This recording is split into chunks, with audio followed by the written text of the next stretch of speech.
Welcome back to part two. Right, we'll carry on with where we left off, and we were just about to set up our motor contactor.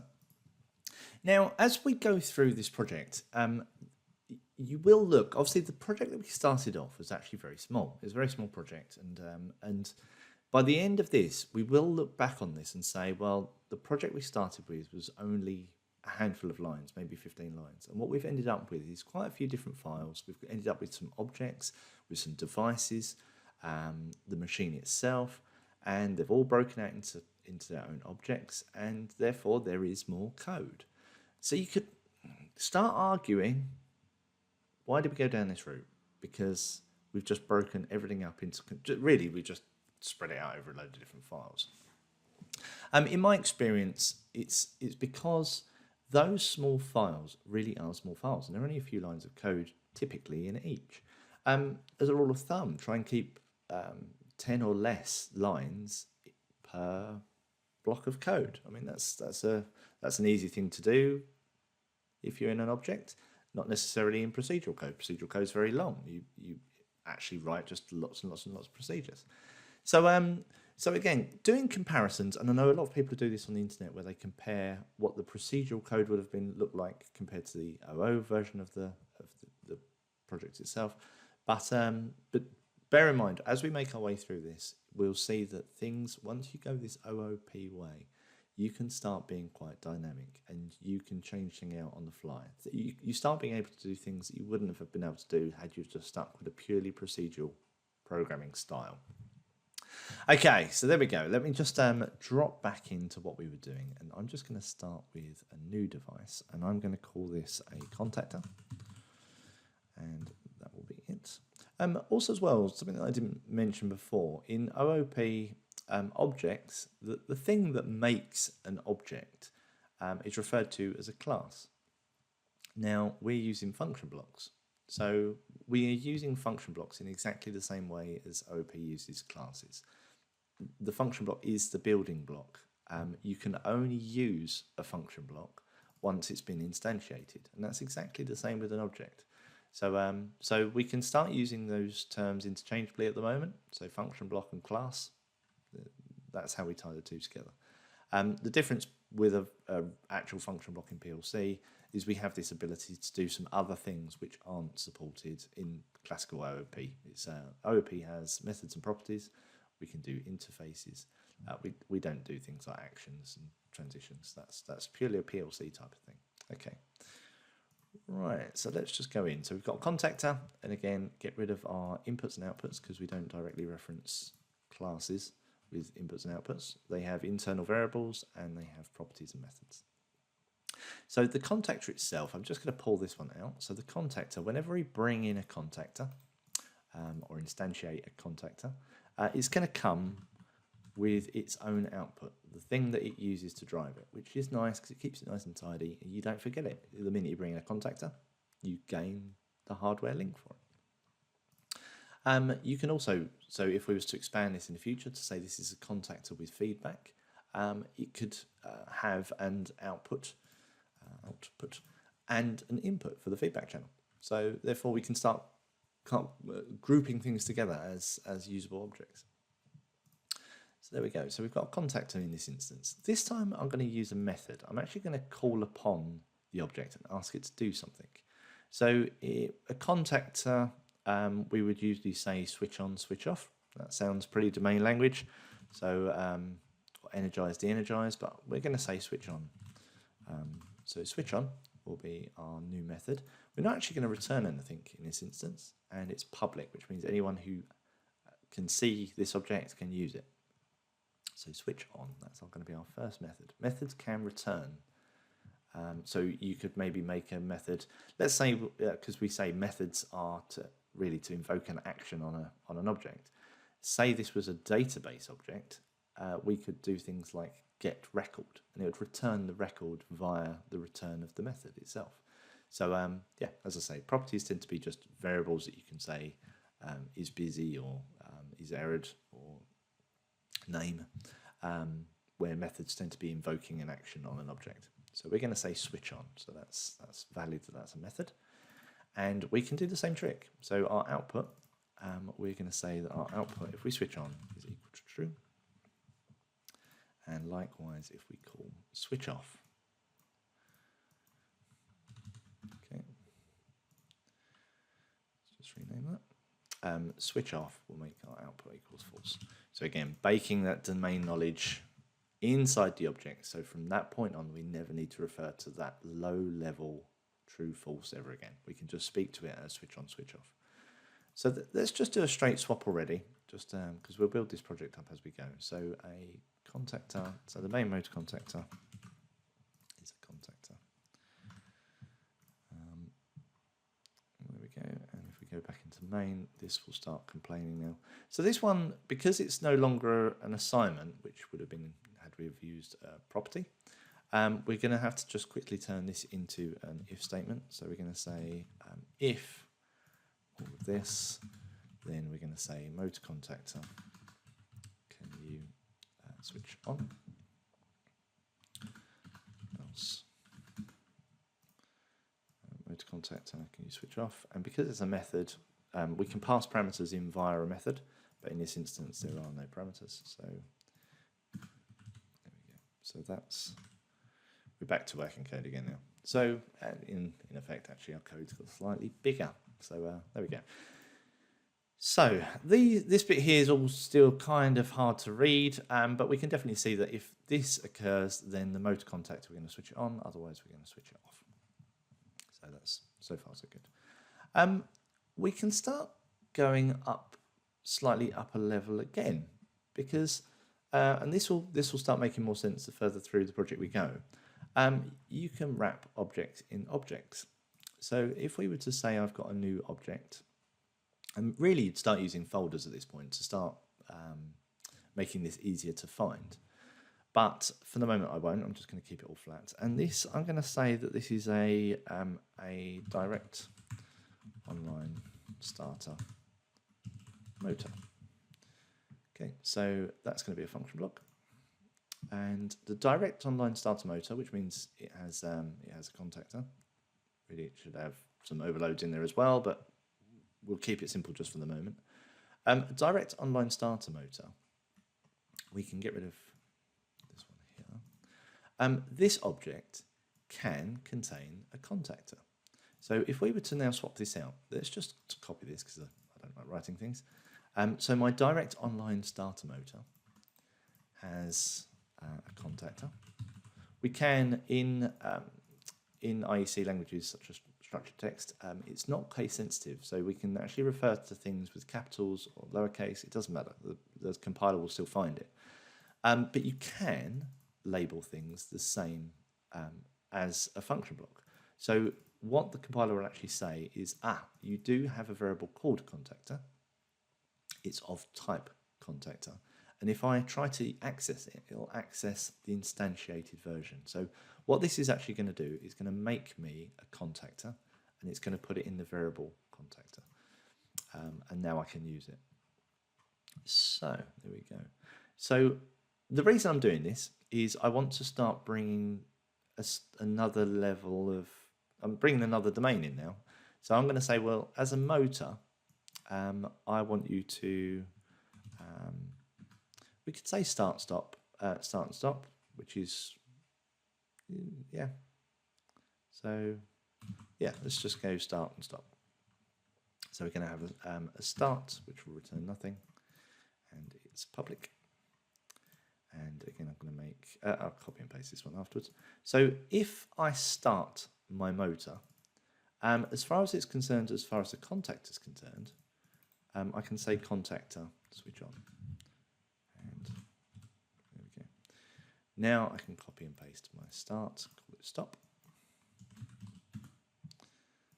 Ask it to refactor.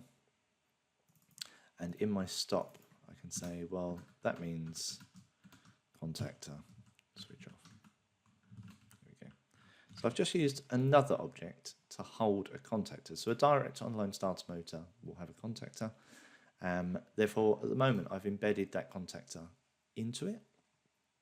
And now I can say, in my GVL that this motor, and we can now start defining it maybe something a little bit easier to read. So this is my conveyor motor, is now a direct online starter motor, and save that. Let's just do a build. Let's just see. I've not done a build in a while, just to make sure we're not getting any build errors. There we go. So yeah, we've got the build error because I've just renamed it. So let's just rename all of our original motors to conveyor motor. And also as well, because now we're talking to it as a motor, it's no longer switch on and switch off, it's actually start and stop. So you can see that objects give you the ability just to change how you're talking to things and hopefully keep making things easier and easier to reason about. So conveyor motor start, conveyor motor stop.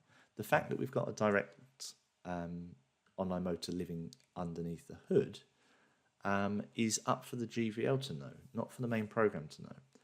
And hopefully you can start seeing where this is going, because exactly the same way as what we did with the normally open, normally closed switches and normally open, normally closed sensors, we're breaking this coupling on this code to say, okay, it takes a motor and I want the motor to run, but I'm now starting to come away from what that motor really is, because just the same as it could be a DOL motor today, it could be an inverter-driven motor tomorrow. So had we have now swapped it to an inverter-driven motor, we would make some form of inverter object, and we would implement start and stop into it. And now, just by swapping those objects out, okay, you may need to write some initialization code just for the inverter, but the bulk of this code, the code that's actually doing this logic, doesn't change. So we've reduced the amount of changes that are coming into our code, because had that have been our original code, contactor equals true, contactor equals false, well, that would definitely have to change. There is massive changes there, because no inverter would just have those two as its parameters to make it work. So what we're trying to do, yeah, we're trying to just bring away, we're losing ourselves in the detail. We're trying to get the detail down one side and we're trying to get the control logic up the other. So we're up to this stage now. So our conveyor motor start and stop is by a DOL. Our contactor is currently living inside the DOL, which is fine. And our GVL has a DOL. You can actually see down here now how it starts labeling itself. So what we have, GVL here, and it actually says that GVL motor contactor. Let's just build that, because that's actually one build behind because we had errors, so it wouldn't build. Okay, so what we can see now is the GVL actually starts building itself up, because it says, GVL, you have a conveyor motor, which we do, GVL conveyor motor. But that conveyor motor inside it has a contactor, which we know it does. It has a contactor. And the contactor, inside the contactor, has an output. So one of the nice things with a little bit of OO splashed on your project is even your assignments, these hardware links, start to write themselves out in like your parts list again, because we can look at this and say, the conveyor motor's contactor output. They say don't write comments. Don't write comments. Write code that reads as your comment, which is great, because yeah, GVL conveyor motor contactor output. We know exactly where that should be assigned to. Perfect. And yet, as far as main's concerned, it's only ever talking to a conveyor motor to start and stop it. There we go. Right, next things we're going to do. I feel we're almost at the stage now to start introducing things like interfaces. So an interface, just to give a little bit of context up front, and then I'll start coding. An interface is a way of saying, hey, object, you can be any object you like, but if you obey an interface, it means that you have properties and methods that match this interface that I've defined. So let's say we're going to start looking at the push buttons, for example. Our normally open push button and our normally closed push button.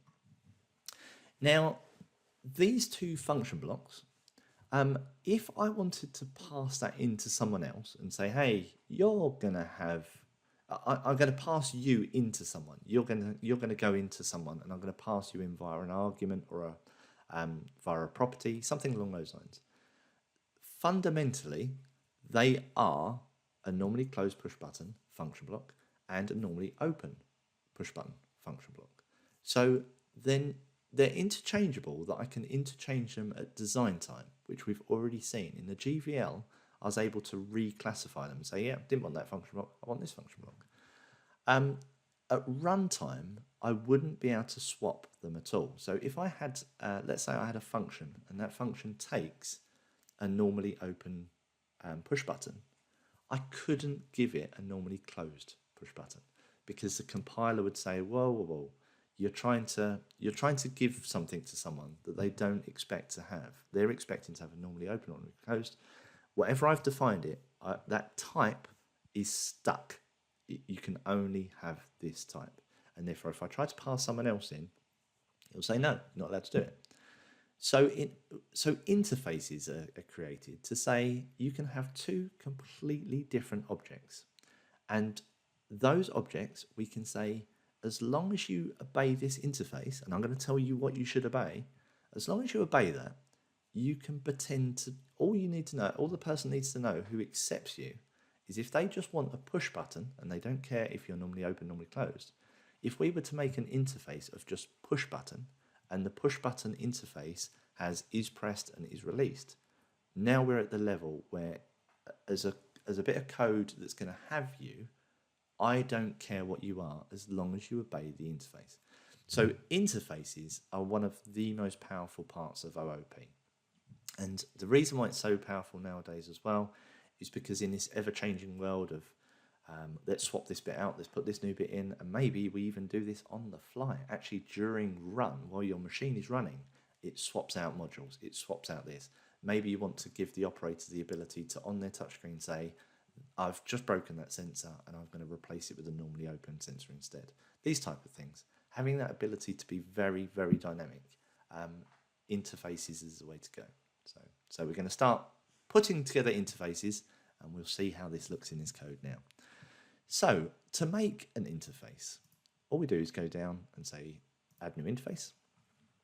This is one of the only things that we tend to prefix because we need to know it's. We don't need to know it's an interface, but rule of thumb is we prefix an interface just the same as we prefix a pointer. So it's just so we know it's not a real thing. It's actually technically it's an address of someone who obeys that interface. So I'm going to make an interface. Let's not get bogged down in too much details. And the interface is going to be push button. So anyone who obeys the push button interface must implement anything I put underneath it. So we would right click and say add, and we do exactly the same as we do before. We can have methods and properties. So because push buttons have properties of is pressed, I'm going to make a property. It's going to be is pressed, and the return type is going to be bool. And we'll just OK that. You'll see here, it will say, it's got a getter and a setter. Now we know that our push buttons only have getters. So again, this is something that when you define an interface, and I say, hey, you want to be this interface, you want to become part of this group of people that obey this interface. If my interface says your property has got a getter and a setter, well then you have to. It's a rule. It's like a contract that we're obeying. So I'm making one for the push buttons. So our push button interface, we only have getters, so I'm just going to get rid of it from here. The other thing as well to notice about an interface is there's no code in an interface. The only thing is just a contract. It's saying, hey, if you implement this interface, you have to have these methods, you have to have these properties, but I don't care what's inside them. You just have to have that. So there we go. There's our is pressed. I can also copy out a property from an actual object and paste it in. And that little warning message there says, okay, I will do this, but I'm going to strip out any code that you had inside it, which is great because interfaces do not have code inside them. So that's given me an is released. There we go. So that's it. As far as interfaces are concerned, that's how you define them. Now my normally closed push button in here, we can now say implements push button, which if I do a build at this stage will be fine, because luckily and by design our normally closed push button does have is pressed and is released. Good job. Just to prove it, had we have added another property, and I'm just going to call this my temp, and that's part of this interface, and I say, hey, anyone who interfaces iPushButton, you must implement everything I say. If I was to do a build on this one, now we get compiler errors, and it says, no, set my temp and get my temp is not defined. I can't do that. Normally closed push button, I'm failing this contract, which means I can't even build. So this is a good thing too.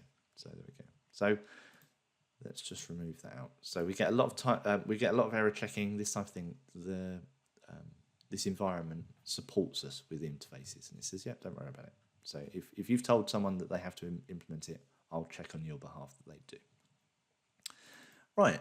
So normally closed push buttons implements iPushButton, and now we can do exactly the same with normally open push button implements iPushButton. There we go. That's it. So that's how you set up an interface in this code, and the steps we take. It's just a contract. So, and now it says that anyone who wants something push button-ish, they can accept something that's just an iPush button, and it doesn't care who gets given to it as long as they obey that contract. Right, let's move to the next thing, because I'm going to let's make a new folder, and I'm just going to make a top level at the moment. I'm just going to make a machine, and this machine is going to be, again, it's an object. We're doing object-oriented programming. So this is going to be my conveyor sorter. My conveyor, yeah, sorter. Okay, it's doing no form of sorting, but it's my conveyor sorting or sorting.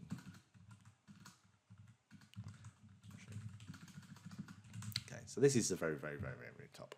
Okay, it's going to be a function block, and again, because it's a class, we don't need the inputs and outputs. Right, so my conveyor sorting machine, we could have played that game. So what we're going to try and do now is start bringing the control logic inside an object. At the moment, it's just living in main, which means the minute we needed this again and again, we're going to have to break dry and we just copy and paste. So we're going to say that our machine is this thing, and the machine itself, it's going to look after a conveyor. It's going to look after a conveyor, but also as well, it keeps these controls to itself. So it says, yeah, okay, I have controls, and I have a conveyor, and that's it. That's what the machine does, and that's what it's going to do. So my conveyor sorting machine, we're going to say, we could have said it has a stop, a start, an emergency stop button. It has all of these things. We're just going to start with these ones. We could have said that it has them. And because it has these, it means it owns them. So if we go into GVL, and I'm just going to say, we may as well call it the same thing, because again, we've got this ability to use the same thing on both sides. If I have my conveyor sorting machine, I've just made one, and that should build. I don't think we're going to get any build errors. Okay, because my conveyor sorting machine has got a stop button, an emergency stop button, and a start button, down here we'll actually now see that it brings in the hardware for that.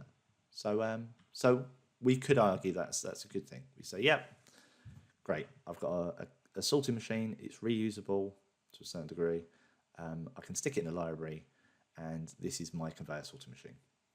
And it comes, the minute I drag it in, it comes with all its inputs and outputs. Well, we're back to kind of the same problem again, because next time, if a customer comes in and says, I'd like that to be normally open, please, we've got to rewrite this software. We've got to rewrite this code. So what is much, much better, and this is where this whole thing has, we're reaching a point where we're going to introduce this interfaces concept now. What we can say is, stop button, I don't care who you are, as long as you're an I push button. There we go. And exactly the same can apply here and here. Now that means, and if we do a build, an I push button is just an empty hole where someone can live. It's actually an address. You're pointing to an address of someone who obeys that contract. So inside here at the moment is nothing. Stop button, emergency stop button, start button. It points to nobody because we've not told it to point to anybody.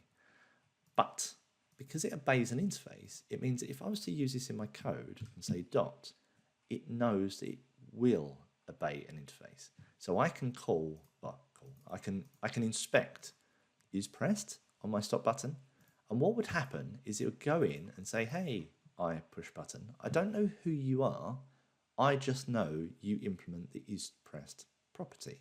Can you give it to me? And it will. So, which is immensely powerful because now we can have normally open button, normally closed buttons, any other form of any other type of button ever, as long as it obeys the I push button interface.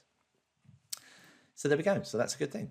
The other nice thing with interfaces is it means that in the whole scheme of actually coding, you can define an interface before you've even made the thing that implements it. Because let's say, for example, I wanted to write this code now to say, well, let's start bringing some code in. Let's just do these ones here.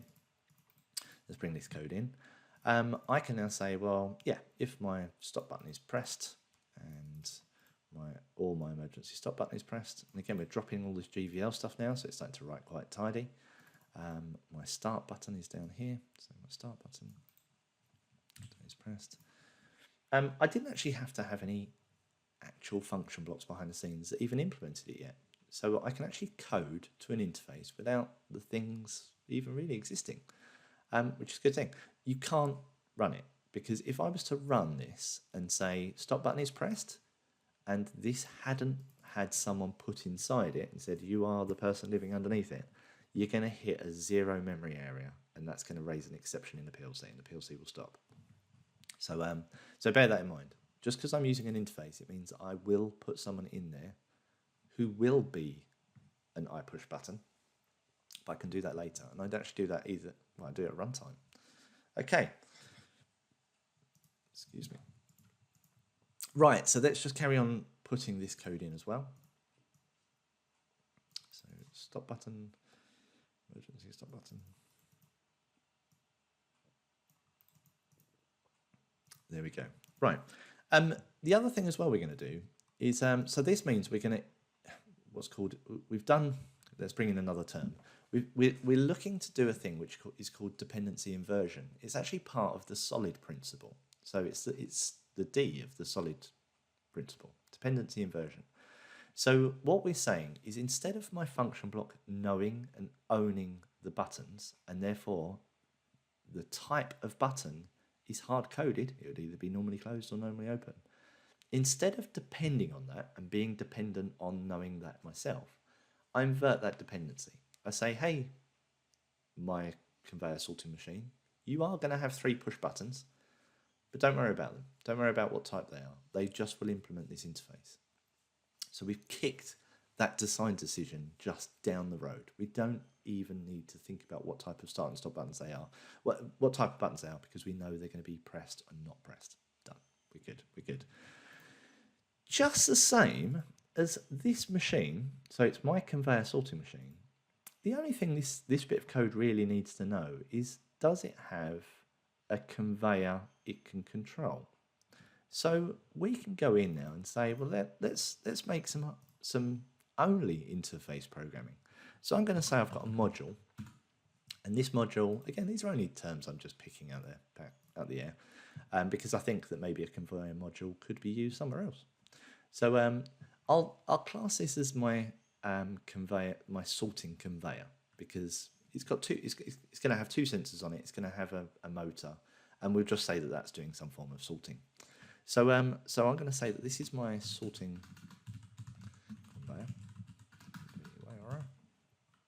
Okay, so it's a sorting conveyor, and we will OK that. So that's my sorting conveyor, and where will we we going to go with this? So my sorting machine, we may as well, well, we may as well just go completely dependency inversion with this as well. So because this is a module, and let's keep these modules pretty simple and say, look, as far as you are as a sorting conveyor, because you're a module, I'm just going to tell you to enable and disable. So because you're a module, I don't really care what you do, just do your thing. If I enable you, it means, yeah, do your thing until I tell you to disable. So a sorting conveyor, we can make a new interface, and I'm going to make an interface for just module. And a module is going to have a method of, will be a method of enable, because I'm asking it to do something, therefore it has to be a method, because it's going to have an action upon it. I'm not going to return anything, and I'm also going to have a method called disable, because there we go, it's not going to return anything as well. Okay. So my sorting conveyor, I'm going to say, well, yeah, as a sorting conveyor, you are a module. Implements. You're going to implement iModule. Again, we don't need any of the inputs and outputs because we're classing this as a class. Just build that, and it's going to moan at us and say, well, okay, it's moaning at that for kickoff, but the second thing it's going to be moaning about is, we haven't actually used it yet. So it would, had we ever assigned something and said that we do have a sorting conveyor, it would then start moaning and saying, well, you don't correctly implement enable and disable. So what I can do is copy these out of the interface, and it's actually, because it's going the other way, it's saying, well, I don't care, you have to implement this, but what language would you like to implement this in? And it's going to pick structured text, but you can use ladder, function block diagram, that's all available to you. But I'm just going to say, at the moment, I will have these. So sorting conveyor, enable and disable. With this, I don't want to lose you in detail, but I'm going to have an enabled internal variable, and it's going to be type bool. And just for the moment, disable will make enabled equal false, and enable will make enabled equal true.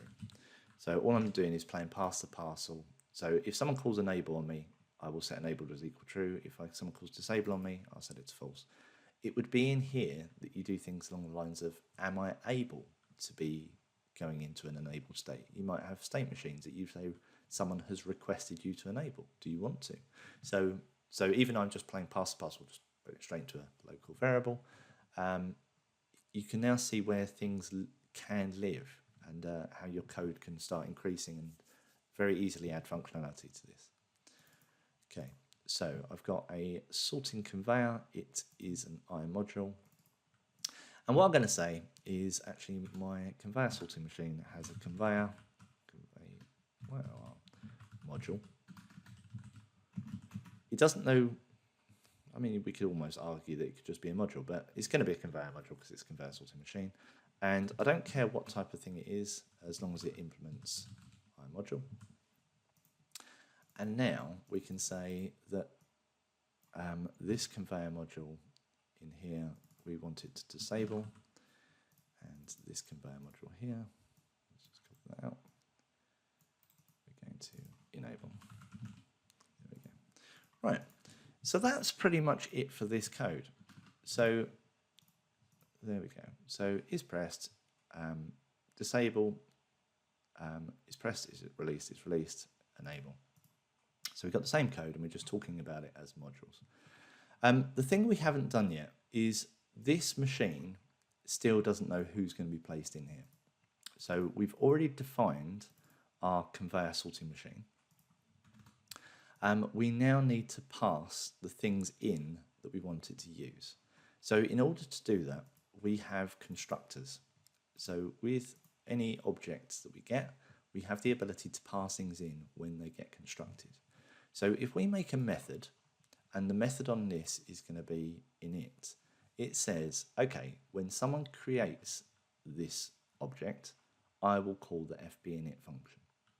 So we're going to open this up, and in here we can say, what do we need to say? So we're going to go in here we need to pass in a stop button, an emergency stop button, a start button, and a conveyor module. We have to, otherwise this bit of code will break. So what we're going to do is paste them in here. So we're going to ask for these. So we're going to actually ask the person that creates us, please can you supply these 4 things? And what we're going to do is just drop these in here. And we can say equals, let's just do a bit of copy paste, then I'll go through and tell you what I'm doing. So I'm just going to put start button equals start button, and lastly conveyor module, oops, is equal to module. There we go. Right, so what that's going to do to start with is if we were to build this, rebuild solution, the first thing it will say is, hey, I've got 4 extra arguments I need to make in order to make a my conveyor sorting machine. So what we can see here is it actually now complains about this and says, look, when I've tried to make you, you haven't given me enough arguments. So we can now say, well, that's correct, because we know we have to supply you with a, let's just put this on here, we need to give you a stop button, we need to give you an emergency stop button, we need to give you a start button, and at the minute we haven't put our conveyor module, so let's just put one of those in as well. So we've got our sorting conveyor. Let's just say that we've got a sorting conveyor. It doesn't really exist yet, but it allows us to pass it in. And our sorting conveyor. Missed the comma there. Okay, right. I'm going to go capitals on this one just because I've started, but actually no. Let's keep it consistent. Sorry, you're going to watch me just recoding these ones. Let's just make those starts p conveyor motor and sorting conveyor. Okay, so again, it would still be happy with this because it's not case sensitive, so it would have actually found that correctly. And let's just put that back on the same line again because I was going to spread it out, but it's actually not taking too much space. Right, let's just make sure that actually builds, which it does. So what it's saying is I want a my conveyor sorting machine, and when I make it, I have to pass in a stop button, an emergency stop, a start, and a sorting conveyor, and that's it. So what we've done is we put the dependencies on the outside, because at that point here, the minute the stop button has gone in and has been passed in, it doesn't care that it's a normally closed push button. It will only see it as a I push button, which means it only expects it to have pushed and released, is pushed, is released, which is great because now when the customers come along and say, I've completely changed the way this is working and I'm just going to change it in here, this code will correctly use whatever this is. Had we have hard-coded that and say pass in a reference to a function block, well, unfortunately, you would have had to hit the same type of function block every time. So had we have said pass in a reference to a normally closed sensor, that would have been it. You could have only ever passed it references of normally closed sensors. So interfaces allows us to have different function blocks go under the guise of each other, as long as they obey this interface. Right, let's get slightly more back on track. So we need to fix FB init to start with, because what we've got is we've got these interfaces here. So that's what the code uses. But in FB init, we pass them in. And what you can see is these actually have the same name as these. All right, these should have been lowercase as well, so not following consistency. That's because I copied them out. I'm not going to swap them because that would just be a little bit tedious for you all. The thing is because they're named the same, the compiler doesn't know, it doesn't know who we're talking about. So if I say stop button equals stop button, it will take the address that's been passed in here and pass it back to itself because it didn't know to give it to these variables that live over here. In order to access these variables, when it's the same name, you have to use this. So this hat dot, and then that will allow me to access these variables instead. Now, had I have written another one called temp, and that's an I push button. This one here, because it doesn't exist in this top half, and I can say temp equals emergency stop button, that would have been fine. So because the compiler is able to quickly look through the code and say, there's nothing in the local scope, I'll keep going up and up and up scopes until I find it. So this would easily find the variable that's living here. But because all of these variables are called the same as in the local scope, which have been passed in, we have to be explicit and say, no, please can you set my local variables of this object as what's been sent in via the arguments. Right, so in this position here, when this thing is made, it takes what someone's given it and passes it into these ones. And from that point on, we can now access them. This will have an address inside of it of the real push button, and it can be used. So let's just make sure this all builds correctly. So far, so good. Right, brilliant. Okay, so the last one that we haven't coded yet is our sorting conveyor. So our sorting conveyor, following very, very similar things, we can say, okay, it has an enabled, so we're keeping that. The other thing as well we can say is we're going to make a sensor interface. So what we remember here, a sensor is active and is it not active? So we're just going to make an interface called iSensor. An iSensor is going to implement an iSensor interface has part of its contract. You must have an is active, a getter on is active. No code inside it, it strips the code out.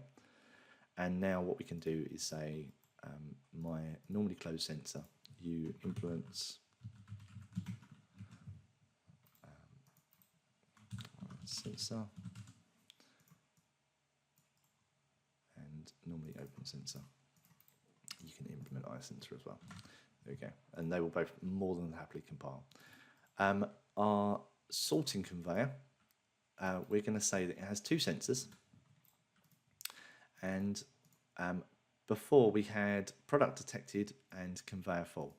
So these two here, they still exist here because remember we're doing dependency inversion. So we still define them at the top level and we inject them into the thing that needs them.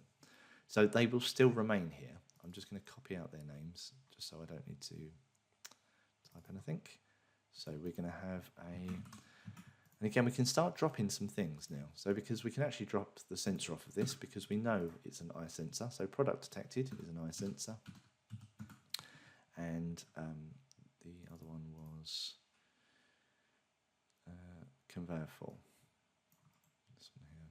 So this is our sorting conveyor. Has a conveyor full, which is also an iSensor. There we go.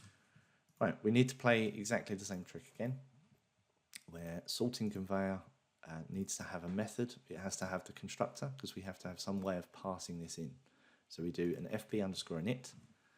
We pass both of those in, and because they're being passed in, they are capitals, local variables. And again, it's just a coding style. Local variables are camel case.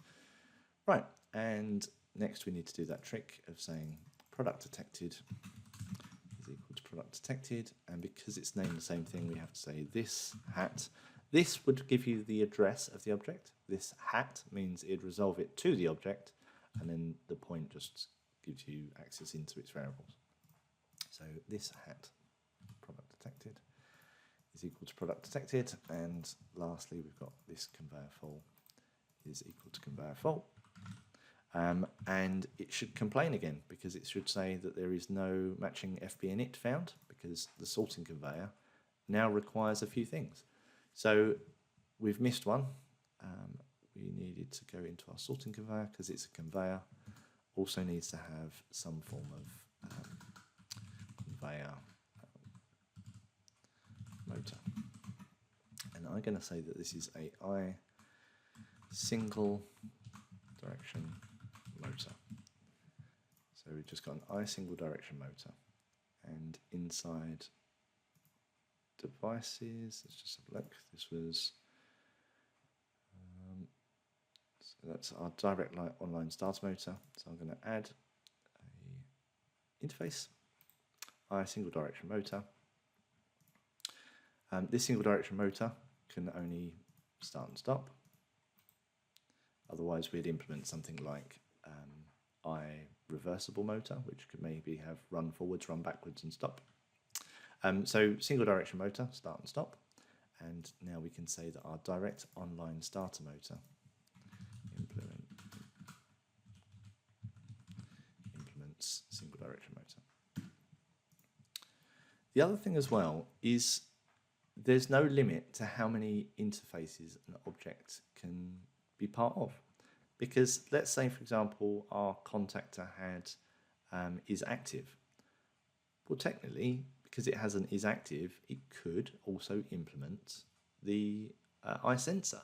It'd be wrong, it's the wrong terminology, but things can be more than one thing. So let's say, for example, even our servo motors, maybe they have error, so they're able to be errored. You could make an interface called iErrorable, and it means that something, it doesn't care who they are, it has the ability to get an object and check to see if it has an error. So this is ideal for things, let's say, for example, you wanted to make a logger, something that takes all of your devices and logs them and actually writes them to a CSV file. Well, we could add a toString on every single one of the objects we've just made, and it's up to us to implement how we toString it. So a sensor, we might just say, we tell it true or false. For the contactor, it'll be true or false. For the motor, we might say if it's going forwards or back. It's up to us how we toString that. But anything that then has toString, we could have an interface called iLoggable, and that interface has a toString in it. Well, now, if we wanted to log the state of any of our devices, all we do is pass them one at a time into a CSV logger that takes things that are iLoggable, and that's it. So now we've got this ability to say, you don't care what object I'm giving to you, as long as it obeys this interface. Have a sensor, have a database connection, have anything. It doesn't matter. As long as it obeys that interface, the logger will take it and call toString upon it. So there we go. So hopefully I know this is obviously a bit of code now. We're approaching the hour, so it's a long video. But hopefully you're starting to see there's use in interfaces. Do dependency inversion. So let's just make sure we've not got ourselves lost now. So let's go back to our sorting conveyor. So our conveyor motor is an I single direction motor. We've just made the interface. We've just told the direct line online motor to implement that interface. Our sorting conveyor motor, we need to make sure that we pass that through on an initializer. Otherwise, that's going to be an empty memory location, which would cause the PLC to crash. And let's just copy and paste that across. So, oops. Let's copy this across to here, and conveyor motor. Okay, there we go. Right, so our sorting conveyor has product detected sensor, a conveyor full sensor, and a conveyor motor, single direction motor. Now we can bring that last bit of code in, which is this one here. So if we do our sorting conveyor. Okay, now this one, so we can have local variables just as we did last time, because this is one of the nice things with objects. They come with any variables they need to run. So our timeout, again, look at my consistency. Right, so timeout is still going to be living here. We've done away with this conveyor control because we've now got this enabled instead, because our upper level thing just asked us to enable and disable, and we translate that as being enabled. So we can start replacing a few things and say, well, if enabled and the timeout, we can now start stripping this out. So we can say our product detected sensor, and the product detected sensor is active, and our conveyor full, so not our conveyor full sensor. Then our conveyor motor, and we don't know who we have, we're just going to call start and stop on it. There we go. Right, so you can see this is starting to get smaller now. We're under that golden number of 10. lines. You typically don't want to go over 10 lines of code. You will, because PLCs are cyclic, and quite often you're going to need to use things like state machines, and they will always push your code higher.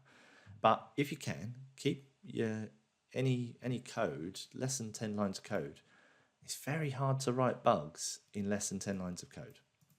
So you'll start realizing that even though your code, I mean, look at this. And this is the argument that will always be presented when we go from this, which is pretty much the original code we had to start with. So, all right, we refactored it slightly, into something that now has got 1, 2, 3, 4, 5, 6, 7, 8, 9, 10, 11, 12 files, all with umpteen lines of code inside them. Only short amount of code. So our contactor switch on, contactor switch off, single lines of code, really, really small. But there's a lot of files. It's almost as if we've exploded our lines into files, and the files themselves have very few lines of code in it. But one of the benefits you get is this code is now reusable. Next time you need a contactor in your project, you just drag it in. If it's direct online starter motor, you drag it in. And because we're not dependent on things, we're doing dependency inversion, these things can live in a library. So write them once, make yourself a library, and that's your intellectual property. This will mean that you can go from taking however long to write your first project, and it will be longer doing your first OOP project because you have to make all these files.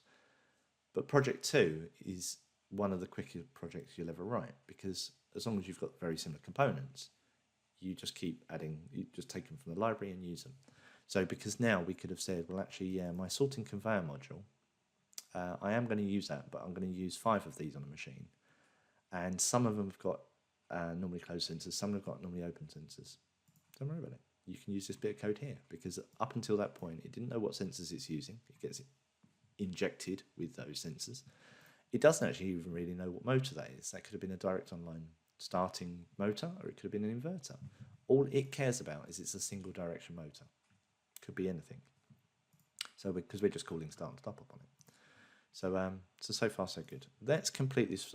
Let's try and keep it under the hour. So hopefully that puts a nice finish to this. Right, let's now tie this all together. So in our GVL, it's failing, saying, hey, our sorting conveyor doesn't have the right amount of stuff in it. So we need to give it a product detected sensor. We needed to give it a conveyor fault sensor, and we needed to give it the motor that it's driving. Oops, that's that last comma. Which is this one here. Right. My conveyor sorting machine doesn't actually care what type of sorting conveyor it's given either. All it cares about is it's got a sorting conveyor that implements I module, enable or disable.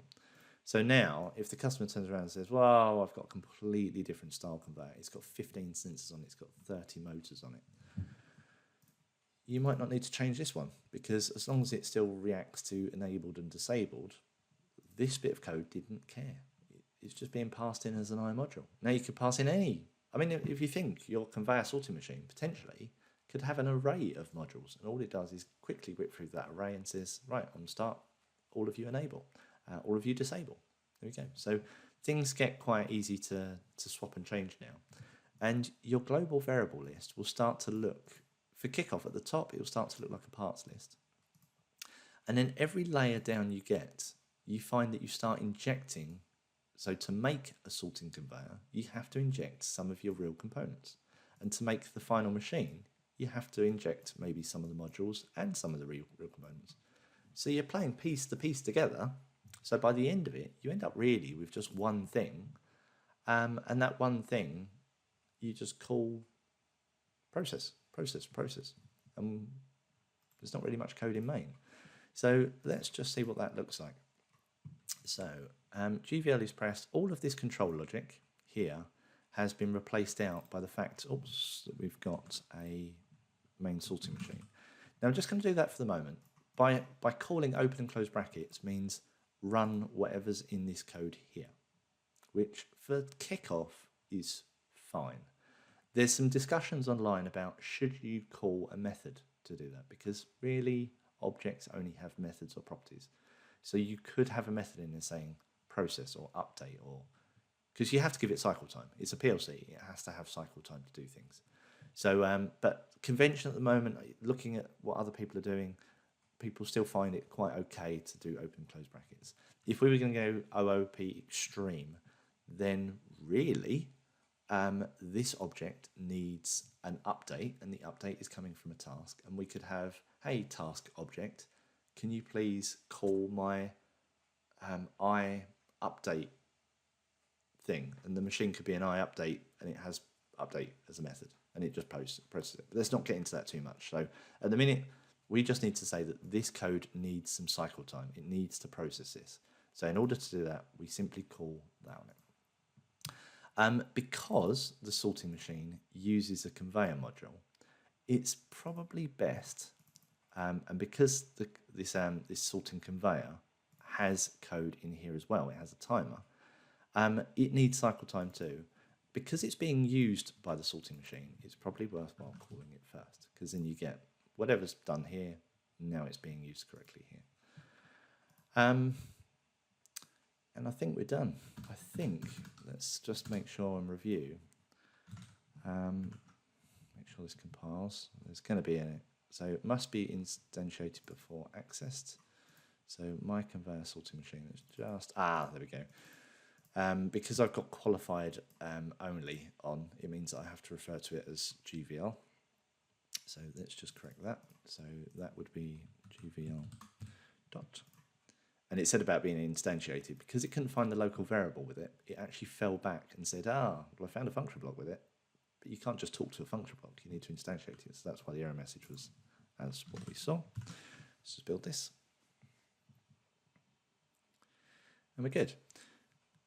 Get rid of these variables. And let's give it a go. Let's just have a look, see if it all works. Bit of an odd program now. So it's the sort of thing, it will scare people when they first see an OOP program that's done completely with dependency injection, or dependency inversion, should I say. You kind of find that the entire project is pieced together in when you instantiate it. And then you just call all the objects, just give them cycle times, and they do their job. So that's, excuse me, let's just make sure that works, and we're just going to go line. I've got just short of 3 minutes left to go. It'll be nice, well, it could fall over. So if it fell over now, it means that I hadn't injected something. And typically if you get a yellow and it says no, raise an exception, it means something tried to access something, and it was zero. It was a zero address. So, bit oddball this program now. So really, if we're going to start diagnosing what problems there are or how it's getting on, we can first have a little look in our my conveyor sorting machine. So if we open up this one, you can see that it's just sitting there doing not a great deal. These have resolved themselves into addresses of the real things. So we can actually open these up and find out, who are you? Who's living under the hood of this? So in this instance here, I can see it goes all the way back to the instance variables, the actual variables that link with the hardware. The conveyor module, on the other hand, it resolves itself to a conveyor, and it says, because you can now, you can really open these up and really see what's going on. It has sensors, and I can see all the way through to its sensors, which I think is quite nice. I prefer this type. I can see my contactor. My contactor has an output, so I can see inside that. I can also see it's enabled, and plus as well the timeout's living there too. So let's just set some of this up. So the stop button, because I know it's normally closed, that should be set high. Inside here, I can set this one high as well. So that should give us a good condition. So with any luck, by pressing, let's just open the conveyor module too so we can see this enabled. So by hitting the true on the start button, our conveyor module has become enabled. And then that shouldn't care that I switch off here. But if I trigger my stop button, so by making it go low, you can see that's disabled. So that's working well. So far so good. And oops, let's just go true on this one too. So put the stop button back on again, so it's as if everything's fine. I'm going to hit the start button again.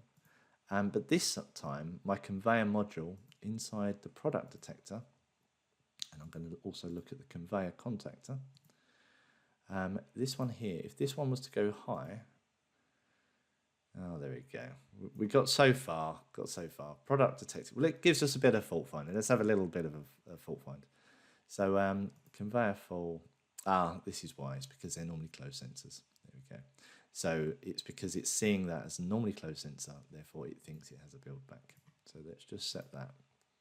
And now turn this one off. And it goes true, which is correct. So there we go.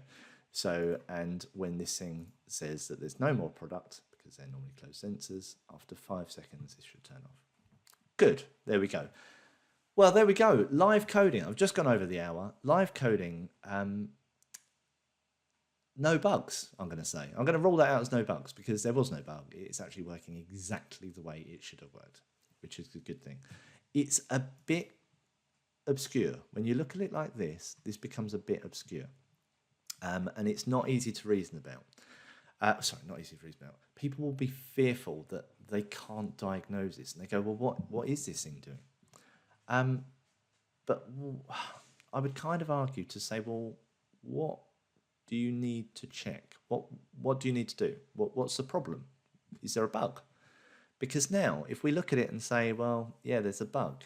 The contactor didn't turn on. You can start off with the contactor. And we'll say, well, contactor, switched on, switched off. It's not been switched on or switched off. So, okay. Who uses the contactor? Would be the direct online starter. So again, no one's been calling this. Who used the direct online starter? We can look in and say, well, actually, that was our sorting conveyor.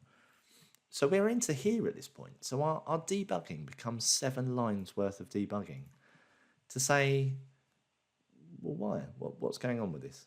So, and hopefully it should make your debugging sessions, I would say, quicker. So it's got a good.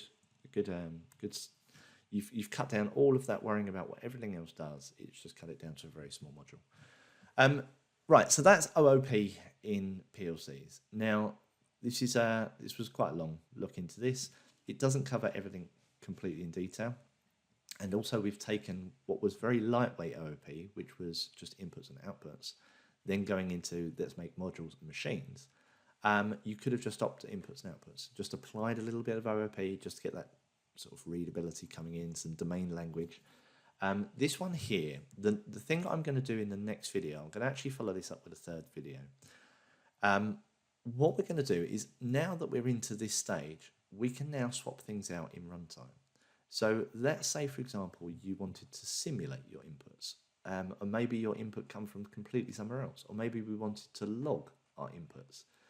Well, now we have this ability, because we're playing pass the parcel with things, there's nothing to stop me making on our, again, I won't do all the coding here because I said I wouldn't, but there's nothing to stop us in, let's say, our conveyor, this sorting conveyor.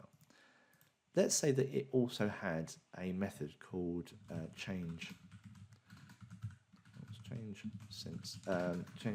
build conveyor full sensor.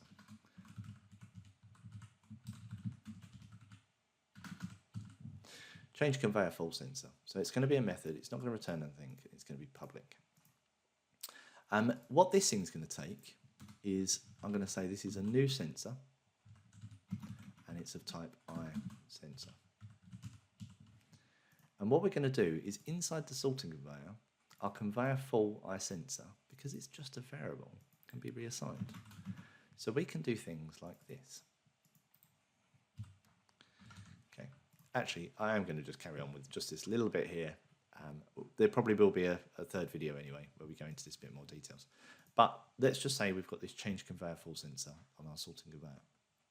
Now in our GVL, this sorting conveyor here has the ability to swap out its sensors on the fly in runtime. So I'm going to make a conveyor full sensor. I'm going to do this one as it's the backup conveyor full sensor. So let's say you needed redundancy, and the redundancy kicked in from a completely different bit of logic. Something somewhere kicked in and went, whoa, whoa, whoa, whoa. No, time to get out. Well, you could argue and say, well, the sorting conveyor, maybe we just inject another backup conveyor fault sensor. And you say, well, you can do, but what's the point? You don't really need to, because as far as the sorting conveyor is concerned, it only needs one conveyor fault sensor. Because let's say the customer turned around and said, well, this is really important, it doesn't ever go wrong. Let's have 2 extras. And you go, oh, okay, change this. And you add another one. And then tomorrow they say, well, actually, we quite like a 3rd one. You're getting into this situation where you've gone the wrong way. You should have just left it as the one. So just pass in the conveyor fault sensor. The fact that I've got 3 backups or 20,000 backups, it doesn't care. This code here is it's protected from that change. It didn't need to know it because it's using interfaces. So in our main code, we can do little things now. So GVL dot and our sorting conveyor. We can call a method on it saying change conveyor fault sensor. Now this one here, we can just pass in and say, well, I'm going to give you the backup sensor. Oops, I'm just going to give you the backup sensor one. This one here, just going to pass in. Done. There we go. And I'm just going to say if sensor failed, then there we go. And I may as well just, rather than swap it out over and over again, let's just default that back to false. Okay.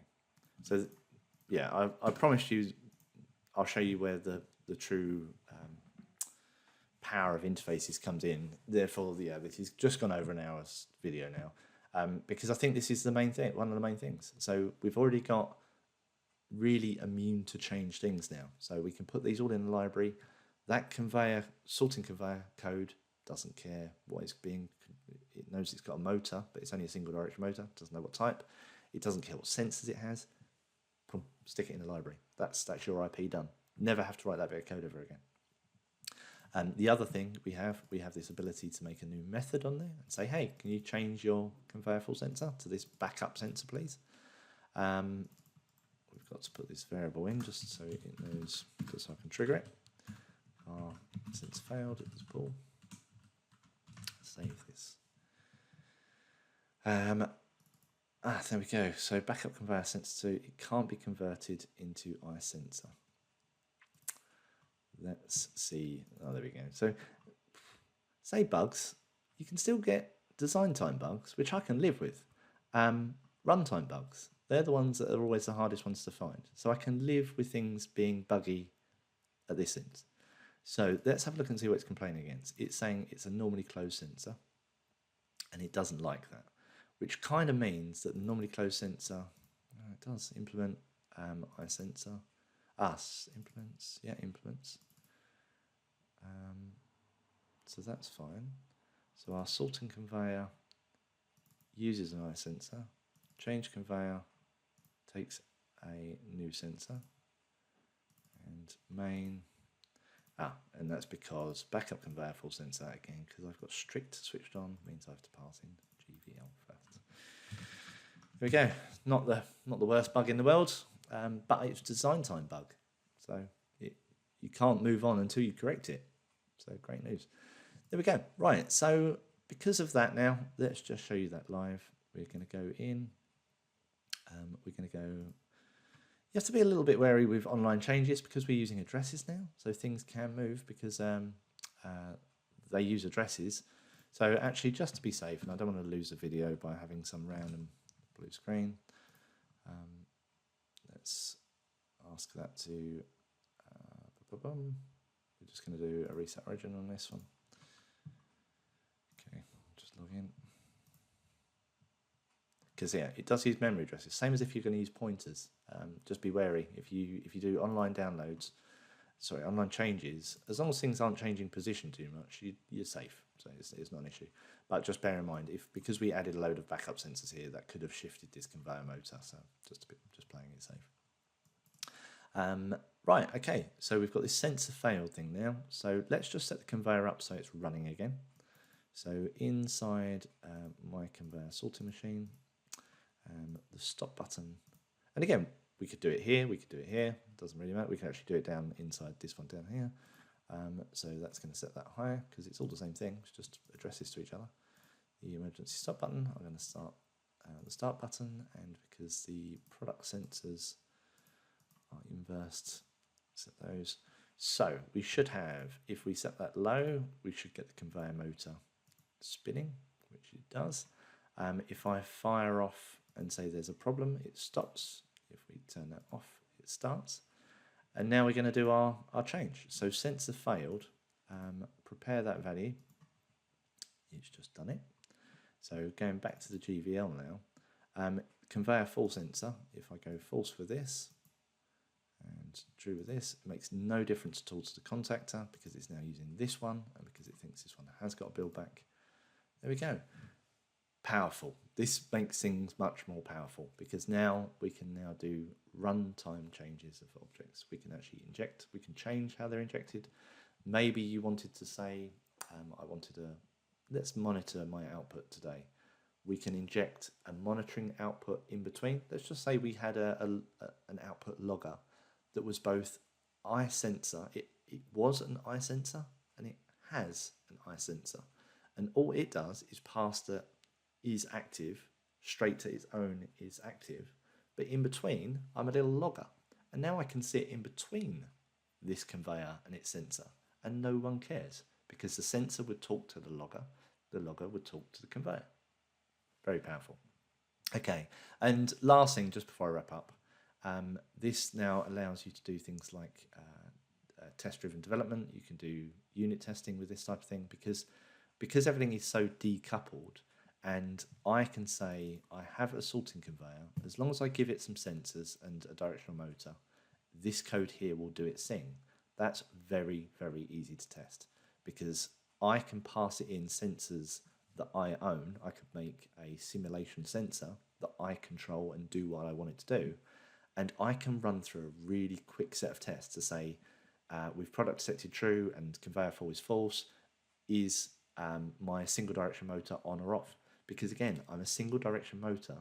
I could be a simulated single direction motor, which just gives a true and a false back to me as a program, whether or not it's running or not.